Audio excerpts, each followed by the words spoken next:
The thing that I love about Kindles and other e-readers is that they don't have the same degree of planned obsolescence that a lot of other devices like our phones and laptops do, where every update pushes them to become more and more unusable.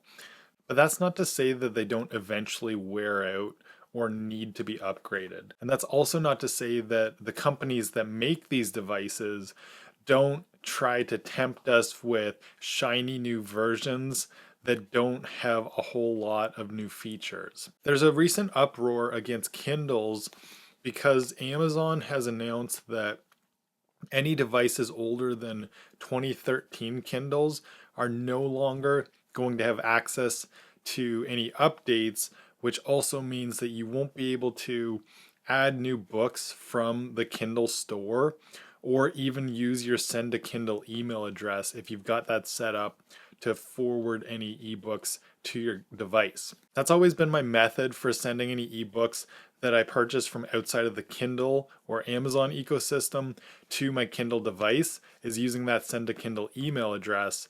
But with that not working anymore, what can you do? Now, while the Kindle that I have is a 2021 Kindle Paperwhite, so it's not going to fall into this planned obsolescence category of no longer receiving updates.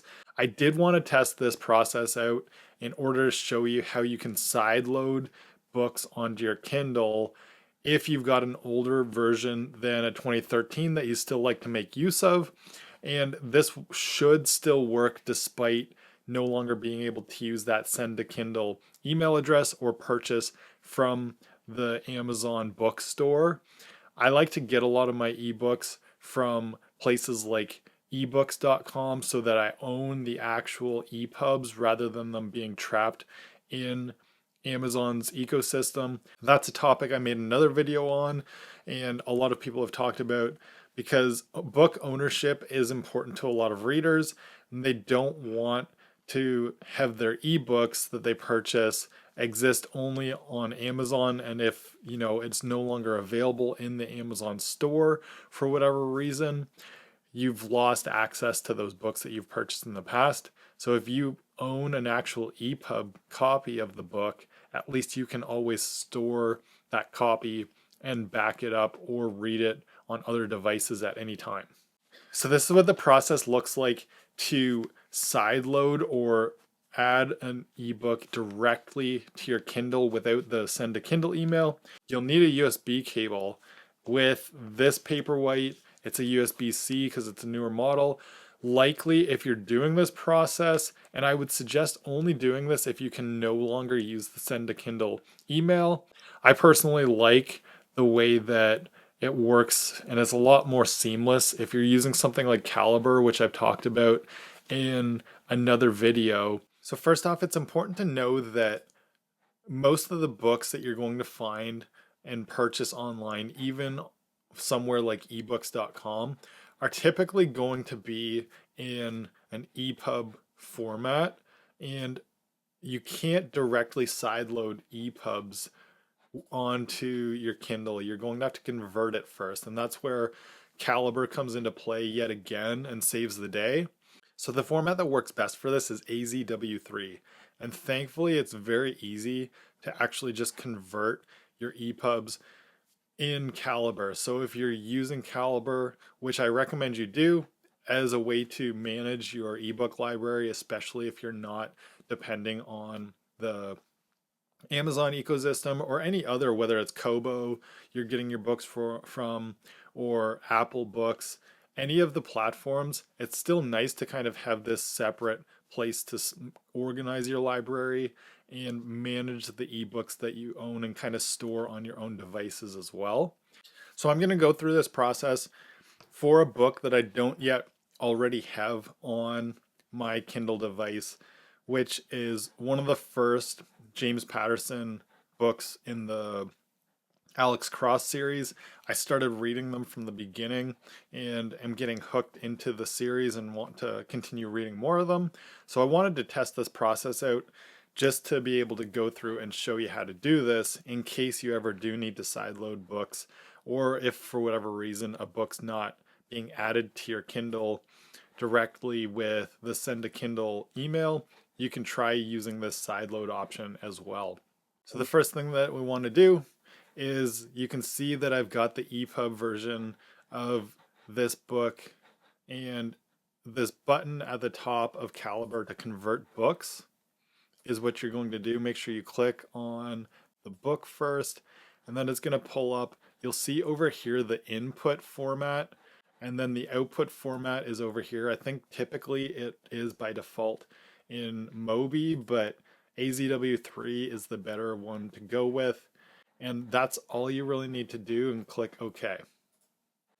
Now it's going to process. It only takes a second or two. And then you can see we now have the format of both versions of the book. Now the next step that I like to do is open up the book file folder. So I've got it here, and you can see we have both copies of the book now, as well as the cover image, and there's some additional metadata. This is the version that we need to sideload directly onto the Kindle. Now I did test this process out once already with a different book, just to know that I could make it work to make this video and make it useful and worthwhile. And the one thing that was a downside, which is why I also recommend if you can use the send to Kindle email, is that I couldn't get the book to have its cover data or the cover image on it. So I'm going to try to power off the Kindle first, because I've read that that can sometimes help with getting the cover image, because technically these AZW3 files should be able to show the cover metadata. So try doing that and powering off your Kindle before plugging it in. So then just plug in the Kindle directly into your computer, and you should pretty quickly see it pop up as well that it's in and on your device. So from here, you're going to be putting the books directly into this documents folder that's on your Kindle. And when you pull it up, also, if you've got Calibre already open, it should show you your device as well. Now, what we're going to do from here, I'm going to skip that step in case, maybe you've found the AZW3 files, or a MOBI is the other file format that works. I've just also heard that MOBI is an older ebook file format and doesn't always show the same, or doesn't always format as nicely. You'll still get a readable copy of your books, but if you want the nicest format, this AZW3 is a better one. So take that copy, and then in the documents folder on your Kindle, you're just going to drag it over. And that is all we need to do in order to have the book sideloaded directly onto the device. At this point, you can eject your Kindle, and if you did power it off, you can try powering it back on. I think mine just went to sleep and didn't actually power off all the way. But pretty quickly in your library, you should see the book that you just sent over. So I can already see that it's on there. Yet again, there is an issue with seeing the cover image of the book, but it's not the end of the world to me if this is the only option we have to get the book onto our devices. At least we'd have the book. And actually with a refresh, it seems like it did show up and is now on there too. So that's good news. We now have the cover image as well. Again, it doesn't show up in the library, but it will, at least on this Kindle, it will show up when the device goes to sleep. There may be some metadata missing or something like that that I didn't add in, and I'll try to look into the details on how we can figure out how to do that. But that's basically it. That's all you need to do. If you do have to sideload a book onto your Kindle instead of making use of the send to Kindle email address, or buying ebooks directly from the Kindle Amazon library. But let me know your thoughts as well. Is it time to start looking for different e-readers rather than Kindles with all these changes that Amazon's making that seem to lock your ebooks more and more into their ecosystem while not supporting older devices that readers still love to make use of because it's so easy to maintain these devices. These e-ink devices just don't need to be upgraded all that often. They last forever because the battery life is so great on them.